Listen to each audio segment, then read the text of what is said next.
আমার সোনার ময়না পাখি কোন বাদোষে দাদার দেশে গো আমরা কেমনে থাকি রে আমার সোনার ময়না পাখি। এটা গাওয়া যেত না? কথা কয় না, গাওয়া যেত না? পাকামো তেল মারো খালি। আর প্রধানমন্ত্রী আল্লাহ এত বেরেন, এই তেলগুলো বুঝতে পারিনি আমরা যে তার শুভাকাঙ্ক্ষী, কত দোয়া করেছি আল্লাহ নেখায়াত দাও। কথা কয় না? শেখ হাসিনার জন্য দোয়া করতে করতে আমাদের এক হুজুর ডাইরেক্ট আরবি দিয়ে দোয়া করলো, বলছে রব্বানা আতিনা ফিদ দুনিয়া হাসিনা। আরবি দিয়ে পর্যন্ত দোয়া করে দিলে, এর পরেও আমাদের বিশ্বাস করিনি। কথা কয় না?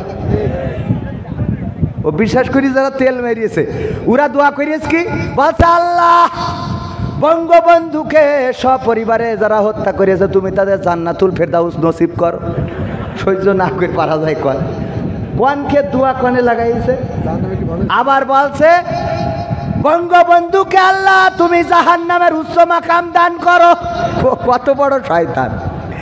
আমার মিজাজ এত খারাপ হয়েছে, ওই সময় মনে হইলো যা জামাত ইসলাম ছেড়ে দিয়ে এখন অন্তত দোয়া করার জন্য হলো আমলিক করবো, কারণ জাহান্নামের উচ্চ মাকাম চাবি তুই পাকাবো পাইছিস। বেয়াদব কোথাকার! কত বড় শয়তানের শয়তান! আর এইসব লোকগুলো ডানি ভাই, আর আমাদের জেলখানায় পুরিয়ে।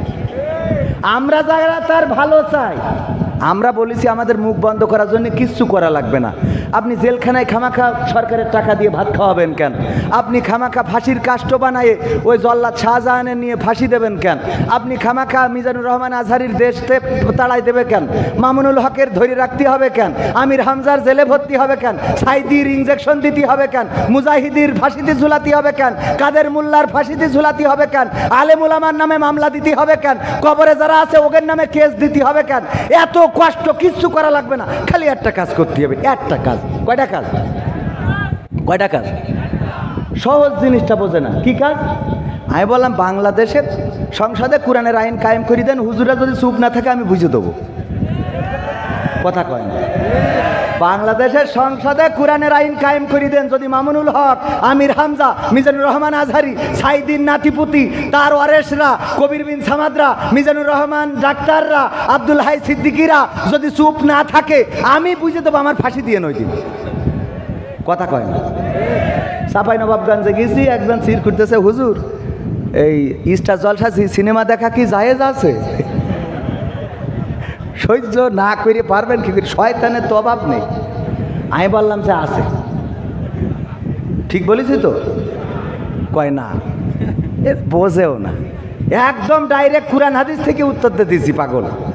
বললাম যে আছে মানে কি ডবল ঠিক, আপনার জন্য জায়েজ, তবে যদি মানসিকভাবে আপনার নিয়ত থাকে যে আপনি জাহান্নামে যেতে চান, তাহলে জায়েজ না হারাম? আপনার নিয়তি হইলে জাহান্নামে যাবেন, তাই স্টার জলসা দেখবেন না, তো কি আপনি পিস টিভি দেখবেন? কথা কয় না? আপনার নিয়ত যদি হয় জাহান্নামে যাওয়ার, তাইলে আপনি স্টার জলসা কেন, ওর সাথে আরো যা আছে লাল নীল বেগুনি সব দেখেন। আর যদি আপনার নিয়ত হয় জান্নাতে যাওয়ার, তাহলে স্টার জলসা দেখা তো দূরের কথা, বরং কি করে বন্ধ করা যাবে সেই চিন্তাটাই করা লাগবে। স্টার জলসা জি সিনেমায় বলবো, ও এই গানটা তো এখনো শেষ করিনি। বিরোধী দল যারা সংসদে ছিল তারা ছিল পোষা ময়না, দেশ জলে পুড়ে হয়েছে ছাই তবুও তো কিছু কয় না। শাসনে ছিল না সততা নিষ্ঠা, বিচারের ছিল না মান, সংসদে বুঝি তাই শোনা যেত মমতাজের গান। বিরোধী দল নাই, ওটা তো ছিল ডিজিটাল ষড়যন্ত্র। কেমন গণতন্ত্র ছিল, কেমন গণতন্ত্র, গণতন্ত্রের আড়ালে ছিল দাদার ষড়যন্ত্র। কেমন গণতন্ত্র ছিল, কেমন গণতন্ত্র, গণতন্ত্রের আড়ালে ছিল মোদির ষড়যন্ত্র। নায়েবে রাসূল কোরআনের পাখি বলতো মানুষ যারে, 13টি বছর সেই মানুষের রেখেছিল কারাগারে। নায়েবে রাসূল কোরআনের পাখি বলতো মানুষ যারে, 13টি বছর সেই মানুষের রেখেছিল কারাগারে। কোরআনের কথা বলতে গেলেই করতো গ্রেফতার, ইসলামী বই কোরআন হাদিস করতো যে উদ্ধার। ওসবে নাকি থাকতো লেখা নাশকতার মন্ত্র। কেমন গণতন্ত্র ছিল, কেমন গণতন্ত্র, গণতন্ত্রের আড়ালে ছিল দাদার ষড়। ছিল না, ছিল না?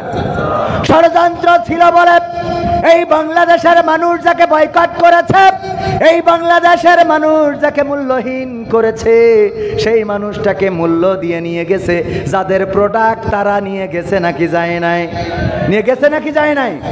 এই বাংলাদেশে তাদের যত প্রেতাত্মা আছে স্পষ্ট করে বলে দিতে চাই, এই বাংলাদেশের জমিন শাহজালালের জমিন, এই বাংলাদেশের জমিন তিতুমিরের জমিন, এই রক্তে, এই জমিনে রক্ত পড়েছে আবু সাইদের।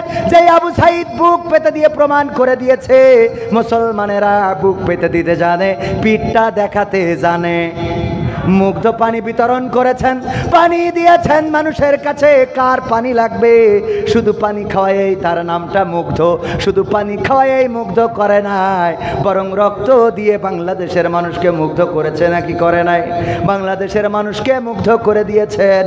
ওগো আমার ভাইরা, আমরা যদি শপথ নিতে পারি, আল্লাহ রব্বুল আলামিন আমাদের বলেছেন, সূরা সফে বলে দিয়েছেন, ইয়া আইয়ুহাল্লাযীনা আমানু হাল আদুল্লুকুম আলা তিজারাতিন তুনজিকুম মিন আযাবিন আলীম। আমার আল্লাহ বলছেন, ওগো ইমানদারেরা, ওগো ফুলতলাবাসীরা, ওগো দামোদরবাসীরা, তোমাদেরকে আমি কোনো একটা ব্যবসার সন্ধান দিয়ে দেব, যেই ব্যবসা করলে তোমরা কঠিন জাহান্নামের ভয়াবহ আযাব থেকে বেঁচে যাবে। তারপরে আবার পরের আয়াতে বলে দিলেন, তুমিনুনা বিল্লাহি ওয়া রাসূলিহি ওয়া তুজাহিদুনা ফি সাবিলিল্লাহ বিআমওয়ালিকুম ওয়া আনফুসিকুম যালিকুম খায়রুল লাকুম ইন কুনতুম তা'লামুন।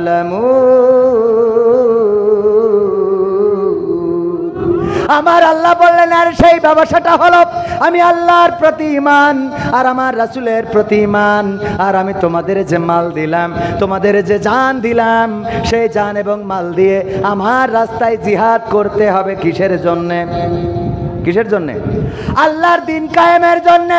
আল্লাহর দিন, এর আগের আয়াতে আল্লাহ রাব্বুল আলামিন রাসূলকে দিয়ে বলেছেন, হুয়াল্লাযী আরসালা রাসূলাহু বিল হুদা ওয়া দীনিল হাক্কি লিইয়ুযহিরাহু আলাদ দীনি কুল্লিহি ওয়ালাউ কারিহাল মুশরিকুন। আল্লাহ রাব্বুল আলামিন বললেন, আমি রাসূলকে হেদায়েত এবং দিনে হক, সত্য দিন সহকারে পাঠালাম, যাতে তিনি সব দিনের উপরে আমি আল্লাহর দিনকে বিজয়ী করে দেখান।